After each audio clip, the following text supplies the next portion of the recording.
اللہ آپ کو آسانی عطا فرمائے۔ خطوط کی دنیا بھی ایک نرالی دنیا ہے۔ انسان زندگی پر، انسانی تاریخ پر بڑا گہرا اثر ہے۔ خط کب سے لکھنے شروع ہوئے اور کب آ کر ختم ہوئے، میں اس کے بارے میں تو عرض کر سکتا ہوں کہ کب ختم ہوئے، لیکن لکھے جانے کی تاریخ کے بارے میں یقین اور وثوق سے نہیں کہہ سکتا۔ لکھے جانے تو بہرحال اب ختم ہو چکے ہیں۔ کوئی ای میل کا سلسلہ شروع ہوا ہے جب سے چیٹنگ کا لفظ ایجاد ہوا ہے، جب کمپیوٹر کے ذریعے طرح طرح کے طریقے انسان کے درمیان رابطے کا ذریعہ بنے ہیں، لیکن خطوطوں کا جو حسن ہے اور خطوطوں میں جو بات ہے وہ ان کے اندر جس طرح اپنا آپ، روح، زندگی اور نفسیات نکال کر پیش کی جاتی ہے وہ اب نہیں رہی۔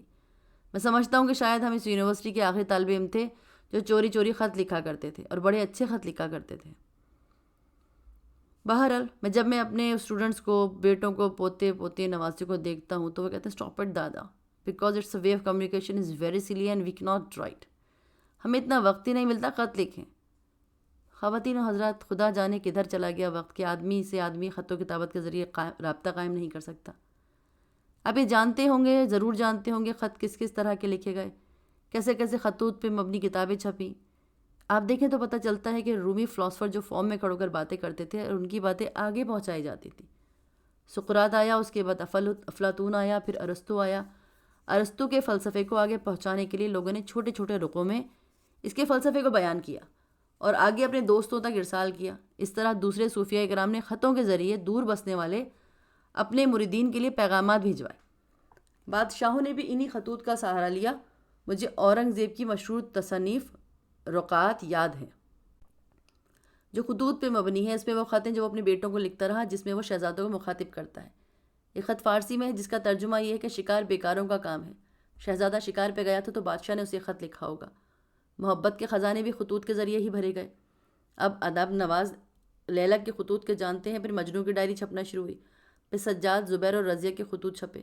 اسی طرح خط زندگی پر چھائے رہے، بہت قریب اور غالب آ کر چھائے رہے۔ مرزا غالب کے خط تو آپ سب نے ہی پڑھے ہیں۔ غالب بڑی محبت اور روانی سے بات کرتا تھا، اس کی باتیں ایسی ہوتی تھیں جیسے کوئی ڈائلاگ رائٹر کرتا ہے۔ جتنے بھی بچے جو ڈرامہ نگار میرے پاس پوچھنے یا سیکھنے آتے ہیں، میں انہیں کہتا ہوں کہ جب تک آپ غالب کے خط نہیں پڑھیں گے آپ کے اندر ڈرامے اور مکالمے کا سینس پیدا نہیں ہوگا، کیونکہ غالب کے بات کرنے کا ڈھنگ ہی نرالا ہے۔ 8ویں یا 9ویں جماعت کی اردو کی کتاب میں سے مجھے غالب کے خط کے چند فقرے یاد آ رہے ہیں۔ میر مہدی مجروح تم مشق سکن کر رہے ہو، میں عشق فنا میں مستغرق ہوں۔ اے میاں، ارے میاں، اس دنیا میں کوئی پہلوان ہوتا تو کیا، کوئی نامی گرامی جیا تو کیا، کوئی گمنام مرا تو کیا، یہ کچھ بھی نہیں ہے۔ میں تو یہ سمجھتا ہوں کہ تھوڑی سی پونجی ہے، تھوڑی سی صحت جسمانی، باقی سب وہن ہے۔ پیارے جانی، جب کبھی غالب تھک جاتا ہے تو کہتا ہے میں کیا کروں، اگرچہ اس وقت اللہ کے ساتھ شکوہ نہیں کیا جا سکتا، لیکن آرزو کرنا آئین عبودیت کے خلاف نہیں ہے۔ میری آرزو ہے کہ اب میں زندہ نہ رہوں، اور اگر رہوں تو کم از کم اس ملک میں نہ رہوں، کہیں اور خراسان نکل جاؤں یا ایران چلا جاؤں، یہاں کے لوگ بڑے ظالم ہیں۔ ایک اور جگہ کہتا ہے کہ رکاب پر پاؤں ہے، اس پر ہاتھ ہے، دور دراز کا سفر درپیش ہے، سقر مقرر اور حاویہ زاویہ ہے۔ اور کیا شعر ہے ذوق کا کہ اب تو گھبرا کے کہتے ہیں کہ مر جائیں گے، مر کے بھی چین نہ پایا تو کدھر جائیں گے۔ ایک زمانے میں محبوب کبوتر کے گلے میں پرچی ڈال کر بھیج دیا کرتے تھے کیونکہ ایک دوسرے سے ملنا مشکل تھا۔ ان کبوتروں کی خدمات سے بعد میں جنگوں میں بھی فائدہ اٹھایا گیا۔ دوسری جنگ عظیم میں باقاعدہ کبوتر کو ٹریننگ دی گئی اور اس کے پنجوں کے ساتھ المونیم کی ایک باریک سی پینسل جیسی نلکی اس میں لپیٹ کر خط رکھا جاتا اور کبوتروں نے جاسوسی کا کام بخوب کیا۔ میں یہ ساری بات اس لیے کر رہا ہوں کہ میرے پاس بھی ایک خط ہے، میں اسے لیے پھرتا ہوں۔ میں اسے ضرور سناؤں گا۔ جو خط سنانے سے پہلے مجھے اور خطوں کی باتیں یاد آ رہی ہیں۔ اکبر الہ آبادی کے بیٹے جو لندن میں تھے وہ خط نہیں لکھتے تھے، جس پر اکبر الہ آبادی ان سے بڑے شاکی تھے۔ اس زمانے میں خط سمندر سے یا بحری جہازوں کے ذریعے آتے تھے۔ ایک بار انہوں نے اپنے بیٹے کو خط لکھا تو ان کے بیٹے نے جواب دیا، ابا جان، جب واقعات گزرتے ہیں تو مصروف ہوتا ہوں جس کے باعث خط نہیں لکھ سکتا، اور جب واقعات نہیں ہوتے تو کوئی لکھنے کی چیز ہی نہیں، میں اس وجہ سے خط نہیں لکھتا۔ محفل میں سے ایک صاحب اس خط کی بابت ایک شعر بھی یاد کراتے ہیں جس کا مصرع ہے، کھا کے لندن کی ہوا عہد وفا بھول گیا۔ تو جب بڑے بچے یونیورسٹیز میں پڑھنے کے لیے جاتے ہیں تو میری طرح کے تھوڑے پڑھے لکھے والدین خوف زدہ ہو جاتے ہیں۔ ایک بار دو بابے بیٹھے ہوئے باتیں کر رہے تھے، ایک نے کہا یار میرا بیٹا جو خط لکھتا ہے مجھے بڑی پریشانی ہوتی ہے، مجھے اس کے خط کو لے کر لائبریری جانا پڑتا ہے، موٹی موٹی ڈکشنری کھول کے مشکل الفاظ کے معنی دیکھنے پڑتے ہیں کیونکہ میں زیادہ پڑھا لکھا نہیں ہوں۔ دوسرا بولا یار کمال کی بات ہے، میرے بیٹے کا جب بھی خط آتا ہے مجھے بینک جانا پڑتا ہے کیونکہ اس نے خط میں پیسے ہی مانگے ہوتے ہیں۔ تو خطوں سے وابستہ بڑی لمبی لمبی داستانیں ہیں، اگر ہم اس طرف چل نکلے تو بڑا وقت لگ جائے گا، اور میرا یہ خط رہ جائے گا جو آپ کو سنانا ضروری ہے۔ ہم نے پہلے دوسری جنگ عظیم کا ذکر کیا تھا، تو آپ کو بتاتا چلوں کہ اس جنگ میں ہمارے علاقے کا سب سے طاقتور محاذ برما تھا، اور بہت سارے فوجی وہاں پہ تھے۔ وہ فوجی جو محاذ جنگ پہ ہوتے ان کی سب سے بڑی آرزو اور تمنا گھر سے آنے والے خط کی ہوتی۔ چنانچہ ان پریشانیوں کی جو پرچھائیاں پڑتی ہیں وہ خطوطوں کے ریفرنس سے ہوتی تھیں۔ فوجی دوران جنگ جنگل میں تھے، اور ڈاک جب تقسیم ہوئی تو کسی فوجی کے گھر سے کوئی خط نہ آیا۔ 4-5 دن ایسے ہی گزر گئے۔ ایک دن ایک خوش نصیب کا خط آ گیا، اور دوسرے جو 3-4-5 فوجی بیٹھے تھے کوئی خط نہ آیا۔ جس کا خط آیا اس نے خوشی سے لفافہ لہرایا اور کہا، دیکھو ایسے خط ہوتے ہیں جو گھر سے آتے ہیں۔ اس نے لفافہ چاک کیا اور اس سے کاغذ نکالا۔ اس کاغذ کے دونوں طرف کچھ نہیں لکھا تھا، وہ بالکل کورا تھا۔ دوسرے فوجی اس کا مذاق اڑانے لگا، لیکن اس نے کہا، نہیں، یہ کورا کاغذ نہیں ہے، یہ باقاعدہ ایک خط ہے میری بیوی کا۔ ہماری بول چال بند ہے اسی لیے خالی کاغذ ہے، لیکن مجھے پتہ ہے یہ خط میری بیوی کا ہے۔ تو خواتین و حضرات، جو ہے وہ خط ہے وہ اس طرح کا ہے، جناب معلوم نہ معلوم مگر موجود یہیں کہیں، السلام علیکم۔ مجھے یقین ہے کہ آپ کو 8 جون کی تاریخ اس طرح سے یاد ہوگی جیسے مجھ کو یاد ہے۔ اس روز میں نے آپ سے وعدہ کیا تھا کہ میں آپ کو عمر بھر نہیں بھلاؤں گا۔ اس تاریخ سے پہلے میں اپنی بیوی اور بچے کے ساتھ پارک جاتا تھا، ہم بینچ پہ بیٹھتے تھے، ہمارا بچہ ہمارے سامنے پھولوں کی کیاری کے درمیان بھاگتا تھا۔ اس تاریخ سے پہلے میں نے اپنے پورے خاندان کا بوجھ اٹھایا ہوا تھا، میں کبھی کبھی 2-4 آنے فقیروں کو خیرات کرتا تھا۔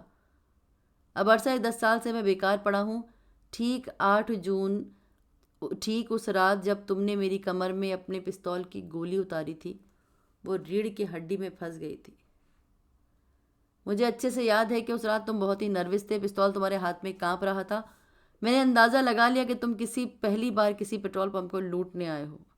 میں نے دن بھر کی کمائی ساری کی ساری تم کو دے دی۔ پھر پتہ نہیں تم کو کیا ہوا، تم نے کیوں میرا دایاں بازو مروڑ کر میری کمر سے لگا دیا اور دھکیلتے ہوئے کمرے میں لے گئے۔ وہاں تم نے میرے سر میں پستول کا بٹ مار کے اوندھے منہ فرش پہ گرایا، اور پتہ نہیں میرے اوندھے منہ گرنے کے باوجود تم نے پستول کیوں جلایا۔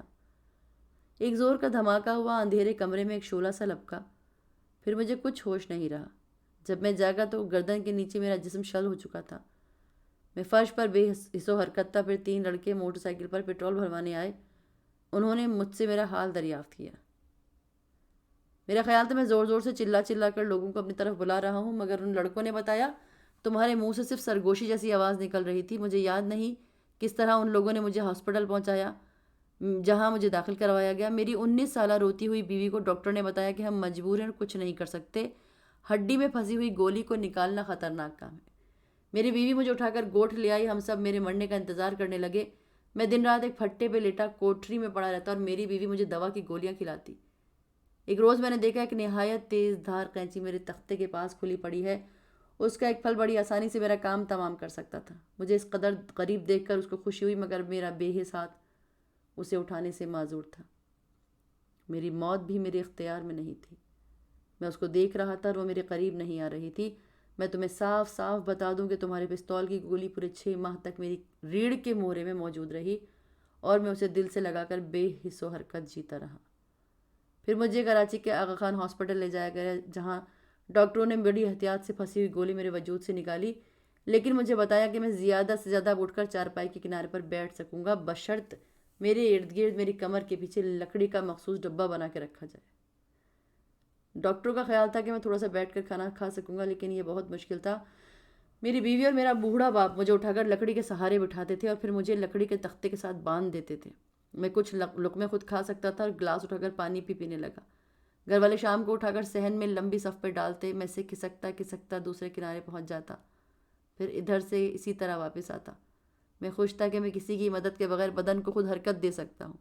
پھر مجھ پر درد کے خزانے نچھاور ہو گئے۔ پہلے میرے بازوؤں میں 15 دن درد اٹھا شدید، پھر درد ٹانگ میں منتقل ہوا اور مجھے لگا جیسے میری ٹانگ کو آری سے کاٹا جا رہا ہے، مگر وہ الگ ہونے کو آتی نہیں۔ پھر یہی درد پیٹ میں گیا اور میں قے کر کے عاجز آ گیا۔ اس کے بعد میری اوپر کے دھڑ میں تھوڑی سی طاقت آنے لگی، میں بیساکھیوں کے سہارے کھڑا بھی ہونے لگا، لیکن چونکہ ٹانکوں میں کوئی حس موجود نہیں تھی تو میں چل نہیں سکتا تھا۔ اب میرے ہاتھوں اور بازوؤں میں ایک سنسناہٹ ہے، لیکن ٹانگیں بالکل ساکت ہیں۔ بیساکھیوں کے سہارے کھڑے کئی مرتبہ ایسا محسوس ہوتا ہے جیسے کسی نے کھولتے ہوئے پانی کے حمام میں اتار دیا ہو. میرا سارا بدن جل جاتا ہے سوائے میری ٹانگوں کے. میں نے خدا سے دعا کی کہ یا اللہ اگر تو نے مجھے کچھ اور نہیں دینا تو مجھے مسلسل درد عنایت فرما دے، کیونکہ مکمل بے حسی کے مقابلے میں درد ایک بڑی نعمت ہے. انسان کو پتہ چلتا رہتا ہے کہ وہ موجود ہے اور زندہ ہے اور اپنے پورے وجود کے ساتھ ہے. درد کے زور پہ کئی مرتبہ میرے دونوں ہاتھ ایک ساتھ اٹھ جاتے ہیں. میں آدھے گھنٹے تک انہیں فضا میں رکھ سکتا ہوں، پھر میرے ہاتھ نیچے گر جاتے ہیں. میں درد کی دوسری لہر کا انتظار کرتا ہوں. جس رات تو نے مجھے گولی ماری تھی اس سے کچھ ماہ بعد میرا سارا وجود اور صرف گردن کے اوپر کا حصہ زندہ تھا، اور میں نے خدا سے آرزو کی تھی میرے دونوں ہاتھوں کو ایک دوسرے کے ساتھ ملا کر 2 منٹ تک اٹھنے کی سکت فرما دے تاکہ میں چھوٹی سی دعا مانگ سکوں. میری آرزو پوری ہو گئی ہے. میں چارپائی پہ لیٹ کر اس عید کے موقع پہ جو ابھی گزری ہے گاؤں کی عیدگاہ میں بھی گیا. میرے والد اور ماموں مجھے بیساکھیاں دے کر ایک درخت کے سہارے کھڑا کر کے مجھے وہاں باندھ دی تاکہ میں گر نہ جاؤں. نمازیوں کو جمع ہوتے ہوئے دیکھنے لگا. مولوی صاحب نے خطبے میں فتح مکہ کے متعلق ایک شخص کی معافی کا واقعہ سنایا. یہ وہ شخص تھا جس نے حضور نبی اکرم کے محبوب چچا حضرت حمزہ کو نیزہ مار کر شہید کر دیا تھا، اور حضور کو اپنے دوستوں جیسے پیارے چچا کی رحلت کا بڑا ہی غم تھا. لیکن اس گہرے غم کے باوجود آپ نے اسے وحشی کو معاف کر دیا. میں اسی وقت جب یہ واقعہ سن رہا تھا دونوں ہاتھ اٹھا کر دعا کی کہ اے میرے اللہ، اس نوجوان کو جس نے 8 جون کو مجھے گولی ماری تھی وہ جہاں بھی ہے کہیں معاف کر دے. اس بیچارے کو پتہ نہیں کہ وہ کیا کر رہا ہے. میرا گمنام دوست، مجھے آپ کا نام معلوم نہیں اور نہ ہی میں آپ سے کبھی مل سکتا ہوں، نہ ہی کبھی آپ مجھ سے مل پائیں گے. میں یہ خط آپ کو لکھ رہا ہوں. میرے پاس آپ تک پہنچنے کا اس سے بہتر کوئی ذریعہ نہیں جو میں نے اختیار کیا کہ میں اخبار میں چھپواؤں.